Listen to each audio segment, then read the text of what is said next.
अगर हम आपसे बोलें कि इस दुनिया में एक ऐसा वाटरफॉल है जहां से स्वर्ग जाने का रास्ता है और उस झरने का पानी सिर्फ पुण्यात्मा पर ही गिरता है, पाप करने वालों पर इस झरने का एक बूंद भी नहीं गिरता, तो आपको बिल्कुल भी विश्वास नहीं होगा। लेकिन ये बात 100% सच है। अगर कोई पापी व्यक्ति इस झरने के नीचे खड़ा हो जाए तो उस पर इस झरने का एक बूंद भी नहीं गिरेगा। तो इस जगह के बारे में हम आपको बताएं उससे पहले इस चैनल को लाइक एंड सब्सक्राइब जरूर कर लें। तो चलिए अब हम इस रहस्य से पर्दा उठाते हैं। तो ये वाटरफॉल का नाम है वसुधरा, जो कि उत्तराखंड में है, जो अपने अंदर कई रहस्यों को समेटे हुए है। भारत में सिर्फ एक ऐसी जगह है जिसे देवभूमि के नाम से जाना जाता है, और वो है उत्तराखंड। ऐसी मान्यता है कि यहाँ के कड़कड़ में भगवान रहते हैं। यहाँ की नदियों और झरनों से लेकर धार्मिक जगहों का अपना एक अलग ही महत्व और इतिहास है। मान्यता है कि देवों के देव महादेव इसी स्थान पर निवास करते हैं, क्योंकि बद्रीनाथ और केदारनाथ उत्तराखंड में ही स्थित है।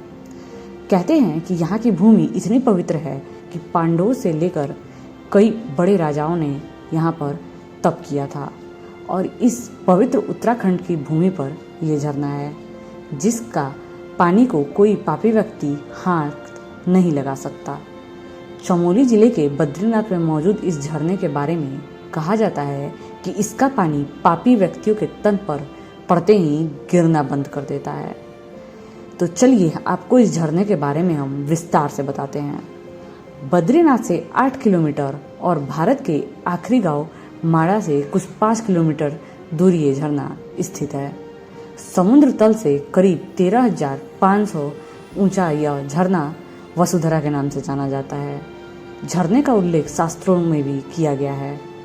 इस झरने का पानी करीबन 400 फीट की ऊंचाई से गिरता है, और इसकी खूबसूरत मोतियों जैसी धारा आपको स्वर्ग में होने का एहसास करा देगी। पुराणों और ग्रंथों के अनुसार जब 5 पांडव स्वर्ग जा रहे थे, तब पांडव में से सबसे छोटे भाई सहदेव ने यही प्राण अपना त्याग किया था। इसलिए माना जाता है कि यह झरना स्वर्ग की ओर ले जाता है। माना जाता है कि अगर इस झरने की एक बूंद किसी व्यक्ति पर गिर जाए तो समझ जाएं उस व्यक्ति ने जीवन भर पुण्य का काम किया है। यही वजह है कि यहाँ देश के साथ साथ विदेशों से भी लोग चमत्कारी झरने के नीचे एक बार जरूर खड़े होने आते हैं और अपने आप को पुण्यात्मा साबित करते हैं। इस झरने के पानी में कई जड़ी बूटियों के भी गुण हैं। ये पानी कई पौधों को स्पर्श करते हुए नीचे की ओर आता है, इसलिए जिस भी व्यक्ति पर यह पानी गिरता है वो उसके शरीर से आधे रोग दूर हो जाते हैं। माना जाता है कि यहाँ अष्टवसु ने तप किया था, जिसकी वजह से इस झरने का नाम वसुधरा पड़ गया। ये वाटरफॉल इतना ऊंचा है कि आपको पर्वत की आखिरी चोटी एक बार में नजर नहीं आएगी। यहाँ पहुँचने के लिए आपको माड़ा गांव से घोड़ा खच्चर या डंडी कंडी की सुविधा का लाभ उठाना होगा। वसुधरा जाने के लिए ट्रैक जो होगा वो माड़ा गांव से शुरू होगा। सरस्वती मंदिर से गुजरने के बाद वसुधरा झरना सिर्फ 5 किलोमीटर ही रह जाएगा, लेकिन यहाँ से ट्रैकिंग काफ़ी कठिन हो जाती है, क्योंकि जमीन बेहद कठोर और पथरीली होती, इसलिए माड़ा से वसुधरा की ट्रैकिंग के लिए 2 घंटे लगते हैं। तो ये थी वसुधरा झरने का रहस्य।